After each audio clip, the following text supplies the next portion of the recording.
नमस्कार दोस्तों, TET exam fever में एक बार फिर से आपका स्वागत है। फ्रेंड्स, इस वीडियो में हम लोग डिस्कस करने वाले हैं यूपी डीएलएड थर्ड सेमेस्टर के संस्कृत विषय के बारे में। तो फ्रेंड्स, यदि आपको ये वीडियो पसंद आती है तो प्लीज़ ज़्यादा से ज़्यादा लाइक शेयर और सब्सक्राइब कीजिएगा। तो चलिए वीडियो शुरू करते हैं। फ्रेंड्स, सबसे पहले हम लोग संस्कृत का फर्स्ट चैप्टर देखेंगे। इसके अंतर्गत जो भी क्वेश्चन बन सकते हैं उन सारे क्वेश्चनों को यहाँ पे लिया गया है। तो चलिए देखते हैं। सबसे पहला प्रश्न है, वर्ण अथवा अक्षर किसे कहते हैं? तो फ्रेंड्स, वर्ण अथवा अक्षर हम मुख से जिन ध्वनियों का उच्चारण करते हैं उन्हें वर्ण अथवा अक्षर कहते हैं। या आप कह सकते हैं न क्षरति इति अक्षर, अर्थात जिनका क्षरण या विनाश न हो वे अक्षर कहलाते हैं। जैसे अ, ई, उ, क, ख, ग। फ्रेंड्स, ये सब क्या है? तो ये सब अक्षर हैं। ओके, चलिए आगे देखते हैं। फ्रेंड्स, जो अगला प्रश्न पूछ सकता है परीक्षा में कि वर्ण के प्रकार लिखिए। तो फ्रेंड्स, वर्ण दो प्रकार के होते हैं, पहला स्वर और व्यंजन। तो फ्रेंड्स, इन दोनों के बारे में हम लोग एक एक करके अच्छे से समझते हैं कि स्वर क्या होते हैं और व्यंजन क्या होते हैं। ओके, सबसे पहले हम लोग स्वर देखेंगे कि स्वर किसे कहते हैं। तो स्वर स्वर वे ध्वनियाँ हैं जिनके उच्चारण के लिए किसी अन्य वर्ण की आवश्यकता नहीं होती है। तो आप कह सकते हैं कि स्वर वे ध्वनियाँ होती है जो स्वतंत्र होती हैं, अर्थात जिनके उच्चारण के लिए हमें किसी अन्य वर्ण या अक्षर की आवश्यकता नहीं होती है। ओके, जैसे एग्जाम्पल में है, अ के उच्चारण में किसी अन्य स्वर या व्यंजन वर्णों की सहायता नहीं लेनी पड़ती है, इसलिए अ क्या है? एक स्वर है। आप खुद उच्चारण करके देखिए। जैसे आप उच्चारण करते हैं अ में हमें किसी भी अन्य स्वर या व्यंजन की आवश्यकता नहीं पड़ती है उच्चारण के लिए। तो अ क्या है? आपका स्वर है। ओके, आगे देखते हैं। स्वरों की संख्या के बारे में जानते हैं कि स्वरों की संख्या कितनी होती है। तो फ्रेंड्स, संस्कृत के अंतर्गत संस्कृत व्याकरण में स्वरों की संख्या 9 मानी गई है। ओके, तो इसको आप लोग ध्यान में रखिएगा। परीक्षा में प्रश्न बन सकता है कि संस्कृत में स्वरों की संख्या कितनी है। तो संस्कृत में स्वरों की संख्या 9 मानी गई है। तो कौन कौन से हैं? तो अ, ई, उ, री, लृ, ए, ओ, ऐ, औ, ये स्वरों की संख्या है। ओके फ्रेंड्स, इन स्वरों में भी दो प्रकार के स्वर होते हैं। कौन कौन से होते हैं? तो फ्रेंड्स, जो आगे के 5 स्वर हैं अ, ई, उ, री, लृ, ये मूल स्वर होते हैं। ओके, तो इसको आप लोग ध्यान में रखिएगा। और जो पीछे के 4 स्वर हैं ए, ओ, ऐ, औ, ये संयुक्त स्वर होते हैं। ओके, तो फ्रेंड्स समझ लेते हैं कि ये मूल स्वर और संयुक्त स्वर क्या होते हैं। तो जो आगे के ये 5 स्वर होते हैं इन्हें मूल स्वर कहा जाता है। इन्हें मूल स्वर क्यों कहा जाता है? क्योंकि ये अपने आप में परिपूर्ण हैं। इनके निर्माण के लिए किसी दूसरे अक्षर की आवश्यकता नहीं पड़ती है, अतः ये स्वतः ही परिपूर्ण है, इसलिए इन्हें मूल स्वर कहा जाता है। ओके, और जो आगे के 4 अक्षर हैं ये ए, ओ, ऐ, औ, इन्हें संयुक्त स्वर कहते हैं। इन्हें संयुक्त स्वर क्यों कहते हैं? क्योंकि ये 2 अक्षरों के मिलने से बनते हैं। मतलब ये जो पीछे के 4 अक्षर हैं इनका निर्माण 2 अक्षरों के मिलने से होता है, इसलिए इन्हें संयुक्त स्वर या मिश्रित स्वर भी कहा जाता है। आगे हैं, इन स्वरों को अच भी कहा जाता है। तो फ्रेंड्स, यदि परीक्षा में पूछा जाता है प्रश्न की स्वरों को अन्य किस नाम से जाना जाता है, तो स्वरों को अच के नाम से भी जाना जाता है। ये अच क्या होता है? तो फ्रेंड्स, जब आपको टेट की तैयारी करवाई जाएगी, जब प्रत्याहार पढ़ाया जाएगा तो उसमें बताया जाएगा कि अच क्या होता है। फिलहाल में बस आप इतना याद रखिए अभी कि स्वरों को अच भी कहा जाता है। ओके, चलिए आगे देखते हैं। फ्रेंड्स, आगे हैं व्यंजन। तो देखते हैं कि व्यंजन किसे कहते हैं। तो व्यंजन वे वर्ड हैं जो स्वतंत्र रूप से न बोले जा सके, अर्थात जिनका उच्चारण स्वर की सहायता के बिना नहीं हो सकता है, उसे व्यंजन कहा जाता है। तो फ्रेंड्स, यहाँ पे कहा जा रहा है कि व्यंजन वे वर्ड होते हैं। व्यंजन वे वर्ड होते हैं जिनका उच्चारण स्वतंत्र रूप से नहीं किया सकता है, अर्थात जिनके उच्चारण में हमें स्वरों की सहायता लेनी ही पड़ती है, अर्थात बिना स्वरों की सहायता से इनका उच्चारण नहीं हो सकता है। जैसे एग्जाम्पल के माध्यम से अच्छे से समझ में आ जाएगा। जैसे आप क का उच्चारण करिए, तो जैसे आप क का उच्चारण करेंगे उसमें आपको कहीं ना कहीं अ दिखाई देगा। क, तो उसमें आपको कहीं ना कहीं उच्चारण करने में अ दिखाई दे रहा है। ओके, लेकिन यदि आप अ का उच्चारण करते हैं तो आप जब अ का उच्चारण करेंगे तो इसमें आपको कोई अन्य अक्षर या कोई अन्य स्वर नहीं दिखाई देगा, अर्थात जो स्वर होते हैं वो स्वतंत्र होते हैं, लेकिन जो व्यंजन होते हैं ये स्वतंत्र नहीं होते हैं। इनके उच्चारण में आपको स्वर को देखने को ही मिलेगा, स्वर की जो होते हैं वो देखने को ही मिलेंगे। जैसे आगे एग्जाम्पल है ख, तो ख का भी आप यदि उच्चारण करते हैं तो उसमें आपको कहीं ना कहीं अ दिखाई देगा, अर्थात आप कह सकते हैं कि व्यंजन वे वर्ड होते हैं जो स्वतंत्र नहीं होते, जिनको उच्चारण करने के लिए हमें स्वरों की सहायता लेनी पड़ती है। ओके, आगे भी है इसी प्रकार से ग, जब आप ग का उच्चारण करेंगे तो कहीं ना कहीं आप उसमें देखेंगे ग में कहीं ना कहीं अ आ रहा है। ओके, चलिए आगे देखते हैं।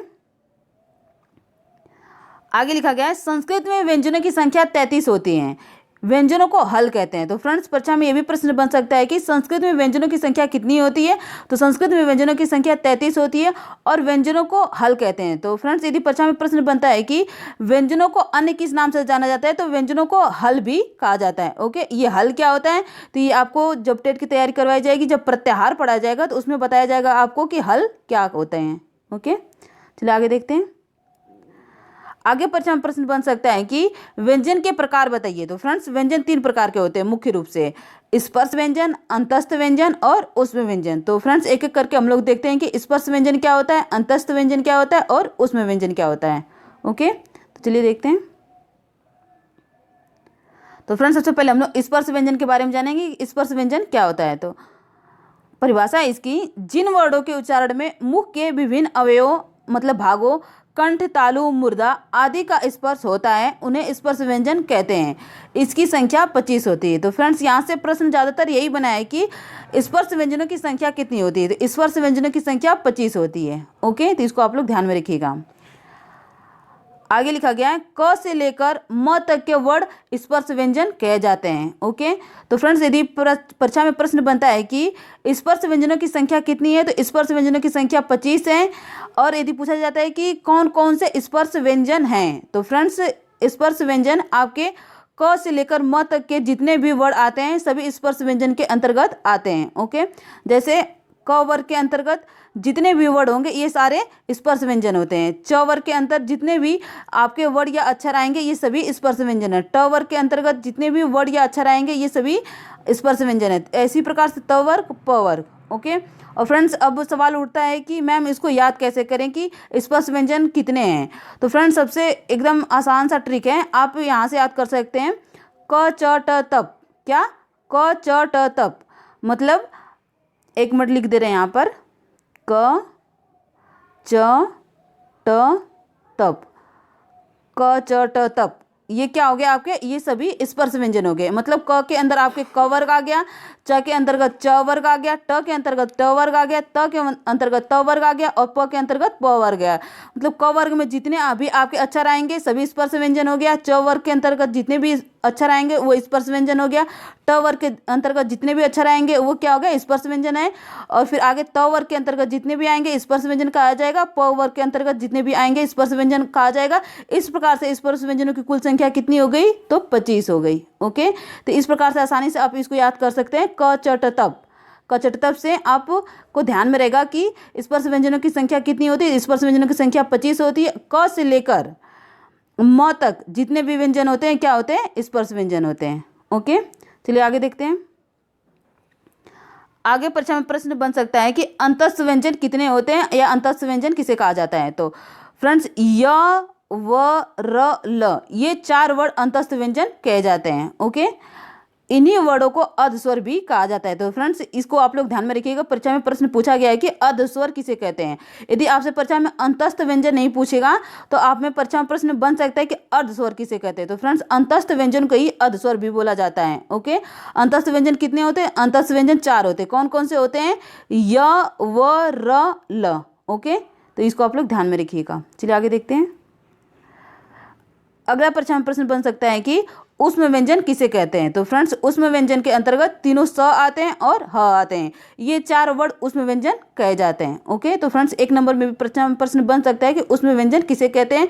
तो तीनों आपके स और ह ये 4 वर्ड ऊष्म व्यंजन कहे जाते हैं। ओके, तो चलिए आगे देखते हैं। फ्रेंड्स अगला जो प्रश्न बन सकता है परीक्षा में कि स्वरों के भेद बताइए। तो फ्रेंड्स स्वरों के मुख्यतः 3 भेद होते हैं, ह्रस्व स्वर, दीर्घ स्वर, प्लवतु स्वर, जो कि 2017 में पूछा गया है कि दीर्घ स्वर किसे कहते हैं। ओके, ये 2017 का प्रश्न बना हुआ है, परीक्षा में आया हुआ है कि दीर्घ स्वर किसे कहते हैं। तो चलिए इसके बारे में भी एक एक करके डिस्कस कर लेते हैं कि ह्रस्व स्वर, दीर्घ स्वर, प्लवतु स्वर किसे कहते हैं। तो सबसे पहले हम लोग ह्रस्व स्वर के बारे में देखेंगे। तो फ्रेंड्स ह्रस्व स्वर जिन स्वरों के उच्चारण में एक मात्रा का समय लगे वे ह्रस्व स्वर कहे जाते हैं। तो फ्रेंड्स आप कह सकते हैं कि ह्रस्व स्वर वे स्वर होते हैं जिनके उच्चारण में एक मात्रा का समय लगता है, कम ऊर्जा लगती है, कम बल लगता है, उन्हें ह्रस्व स्वर कहते हैं। ओके, जैसे एग्जाम्पल है अ, ई उ री री, ये सभी क्या हैं? तो ये सभी ह्रस्व स्वर हैं। ओके, तो इसको आप लोग ध्यान में रखिएगा। यदि परीक्षा में प्रश्न बन सकता है कि ह्रस्व स्वर का किसे कहते हैं, लिखिए एग्जाम्पल सहित, उदाहरण सहित। तो फ्रेंड्स आप इसको लिख दीजिएगा कि जिन स्वरों के उच्चारण में एक मात्रा का समय लगे वे ह्रस्व स्वर कहे जाते हैं। जैसे अ ई उ री री, ये सभी क्या हैं? तो ये सभी ह्रस्व स्वर हैं। ओके, चलिए आगे देखते हैं। आगे दिया गया है दीर्घ स्वर, जो कि 2017 में पूछा हुआ प्रश्न है कि दीर्घ स्वर किसे कहते हैं, उदाहरण सहित बताइए। तो जिन स्वर के उच्चारण में 2 मात्रा का समय लगे वे दीर्घ स्वर कहे जाते हैं। या आप कह सकते हैं कि जिन स्वर के उच्चारण में ह्रस्व स्वर की अपेक्षा अधिक बल या अधिक ऊर्जा लगता है, अधिक समय लगता है, उन्हें दीर्घ स्वर कहा जाता है। दीर्घ स्वर कौन कौन से हैं? तो दीर्घ स्वर आ, ई, उ, री, ए, ओ, ऐ, ओ, ये सभी क्या है? तो ये सभी दीर्घ स्वर कहे जाते हैं। ओके, चलिए आगे देखते हैं। अगला पॉइंट है प्लुप्त स्वर। जिन स्वरों के उच्चारण में 2 मात्रा से अधिक अर्थात 3 मात्रा का समय लगे इन्हें प्लुप्त स्वर कहते हैं। प्लुप्त स्वरों की संख्या, प्लुप्त स्वरों को पहचानने के लिए फ्रेंड्स आप देखते होंगे जहां पर भी प्लुप्त स्वर लिखा होगा वहां पे आपको इस प्रकार का चिन्ह देखने को मिलेगा। इस प्रकार से आपको चिन्ह देखने को मिलेगा। तो इसको, इस चिन्ह के द्वारा आप आसानी से पहचान सकते हैं कि ये प्लुप्त स्वर है। ओके, जैसे आप देखे होंगे ओम, इस प्रकार से लिखा होता है ओम। तो फ्रेंड्स ये क्या है? ये प्लुप्त स्वर है। ओके, तो इसको आप लोग ध्यान में रखिएगा। मतलब आप कह सकते हो कि जिन स्वरों के उच्चारण में 2 मात्रा से अधिक अर्थात 3 मात्रा का समय लगे उन्हें प्लुप्त स्वर कहा जाता है। प्लुप्त स्वर की जो पहचान है, पहचान के लिए फ्रेंड्स आप देखेंगे इस प्रकार का चिन्ह बना होता है। जैसे लिखा गया है यहाँ पर एग्जाम्पल में ओम। तो फ्रेंड्स यदि इस प्रकार से आपको लिखा हुआ मिले तो आप तुरंत पहचान लीजिएगा कि ये प्लुप्त स्वर है। ओके, तो फ्रेंड्स आज के लिए बस इतना ही। यदि आपको ये वीडियो पसंद आती है तो प्लीज़ ज़्यादा से ज़्यादा लाइक शेयर और सब्सक्राइब कीजिएगा। धन्यवाद।